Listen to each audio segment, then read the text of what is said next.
So I watched the DeAndre Ayton introductory press conference, and yeah, in a sense, the NBA should be ashamed of itself.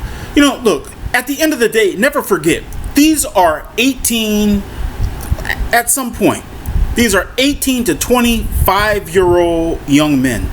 18, 26-year-old young men. Where were you when you were 18? Where were you when you were 22?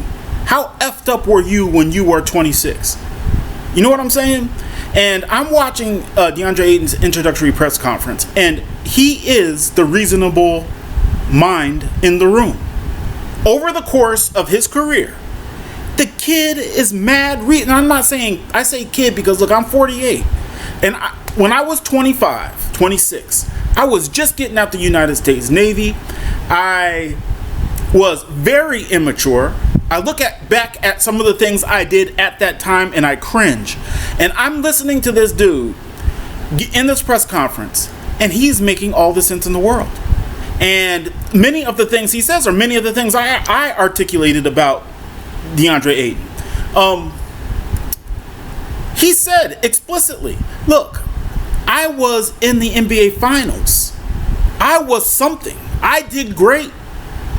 And then they shipped me off to a rebuilding team and put me in a rebuilding role, right? And I don't know why that is not computing to a lot of people. In other words, there is a narrative out about DeAndre Ayton, and I keep saying, especially since I started doing this this podcast type stuff, man, this YouTube stuff.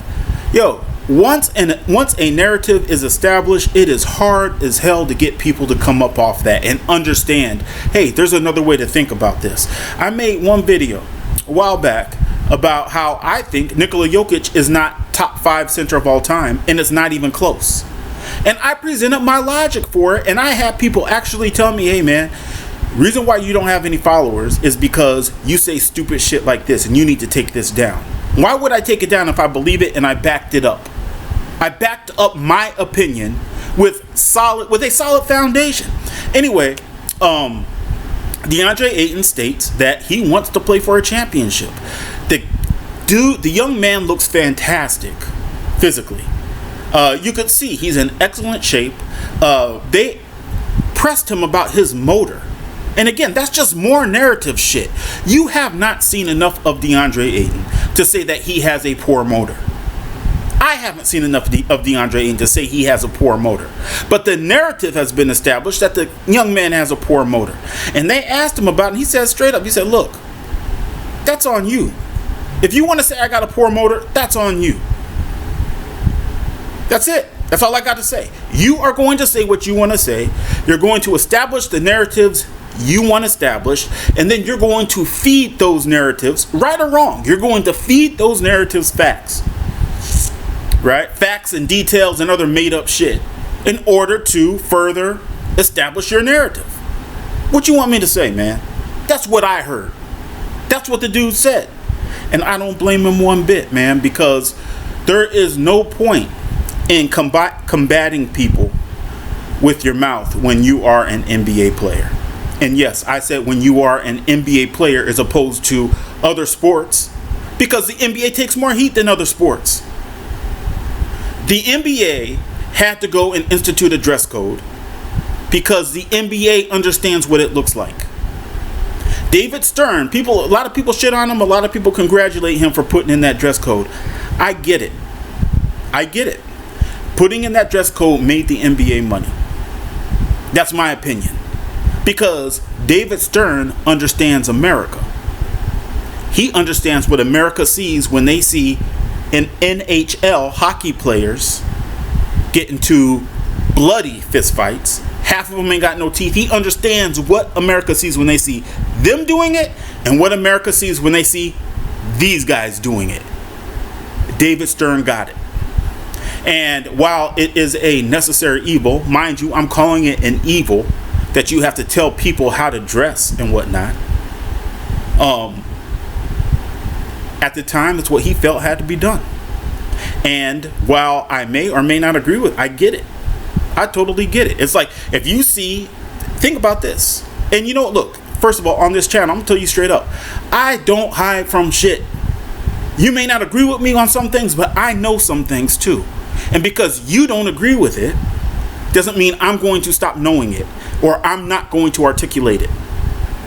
When on January 6th, when a certain kind of people busted into the Capitol building, a federal building, they busted into the Capitol building with our entire government in it, and not a single shot was fired.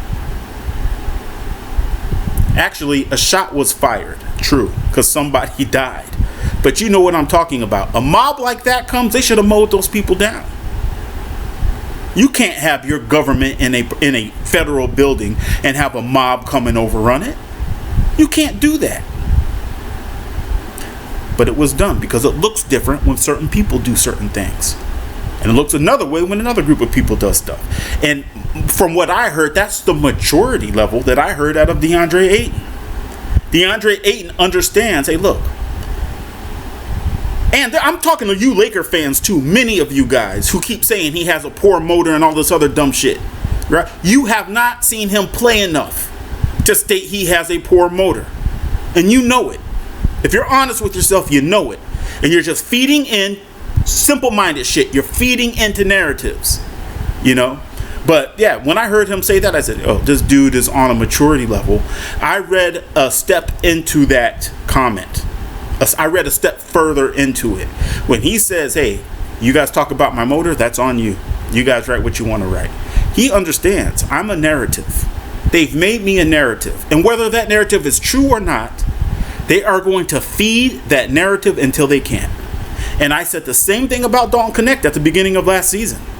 Those first 20 games, people were not feeding the narrative that he was a poor defender. They only started that shit when he started playing erratically, which also followed the minutes that he was given. He was given erratic minutes, an erratic role, and he started playing erratically. Instead, everybody wants to, assign a reason. And it's always a reason that feeds a narrative. I was encouraged by that particular answer. I was encouraged about his answer when he said, hey, look, I was in Phoenix. I was showing what I could do. I was up and coming, and I got shipped to Portland. What you want me to do? They sent me to a rebuilding team, a rebuilding situation, and it wasn't the same. And you guys are, coming at me like, oh, how come you ain't prop Portland up? What the fuck? He's like, what am I supposed to do? Yeah, I was thoroughly encouraged by his press conference. Very encouraged. They talked about him being a part of the big three. Do you have a big three now with you, LeBron, and Luka? He said, man, you guys decide if I'm a part of the big three. That's some dumb shit. I've stated I think that he is a big three player. I only stated that with the Lakers. I believe DeAndre Ayton they will have a big three, effectively. They'll be labeled as such. With that being said, I respect his answer of, I don't care about a big three. I'm there to play. I'm there to do what I'm supposed to do. If it coincides with you guys establishing that a narrative that we are a big, whatever.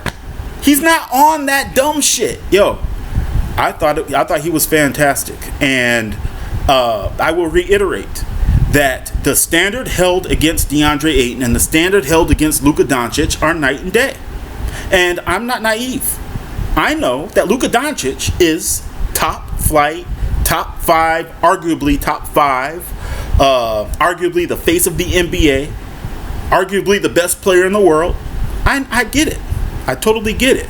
With that being said, they're both the same age, both came out of the same draft, and it's funny because Luka Doncic was traded.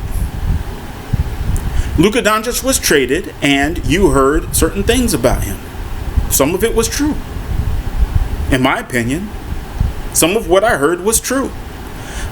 Still, you look at the shape Luka Doncic is in, and you look at his game, and it's hard for me to understand how, again, this guy gets this much blame, and this guy doesn't.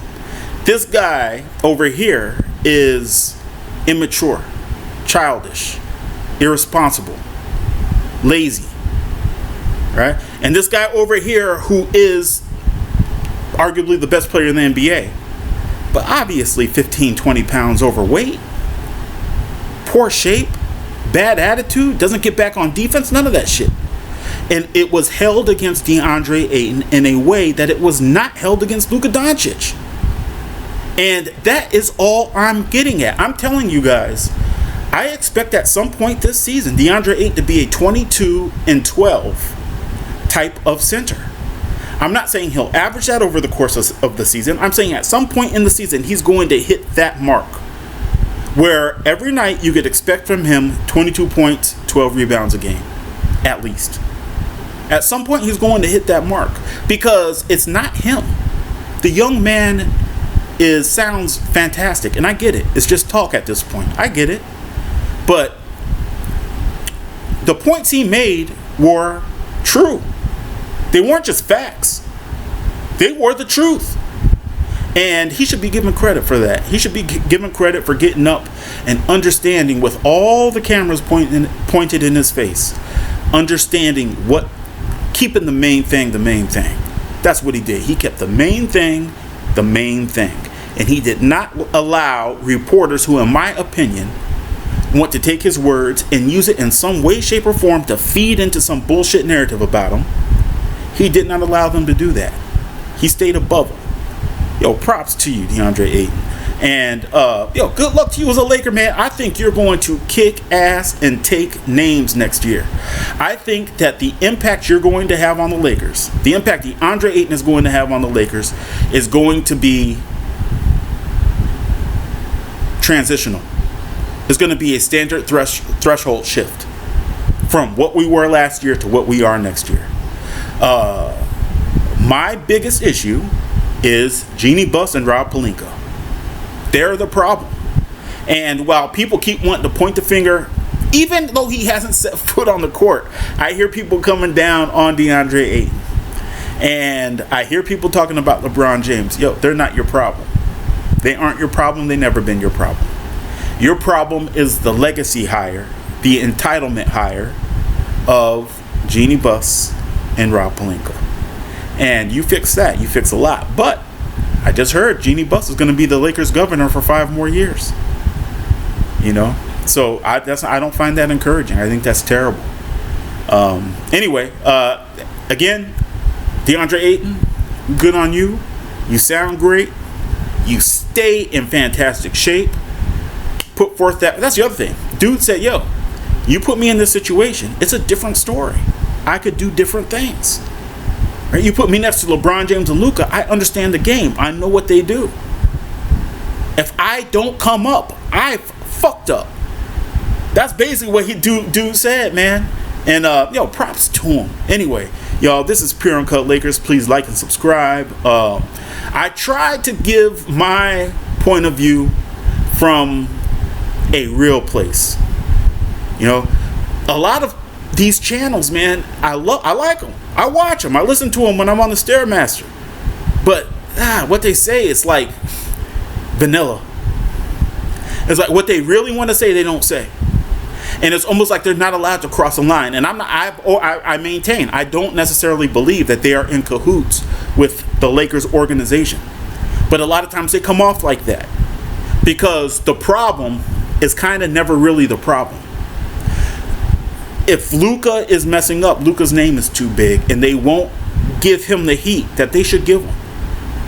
I noticed that when I used to kind of blog for the Lakers and like Kobe's last 2-3 seasons. And I'm going to tell you straight up, they were terrible. I hated watching Kobe play those last 2 or 3 seasons because I was always a Laker fan before any fan of a Laker. I was always a Laker fan, and it was like a commitment to 3 shitty years. That's what I thought his last 3 years were, just 3 shitty years.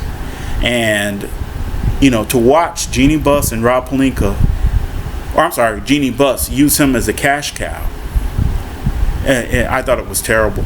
But anyway, I look forward to the season, y'all. Please like and subscribe. I'll check you later.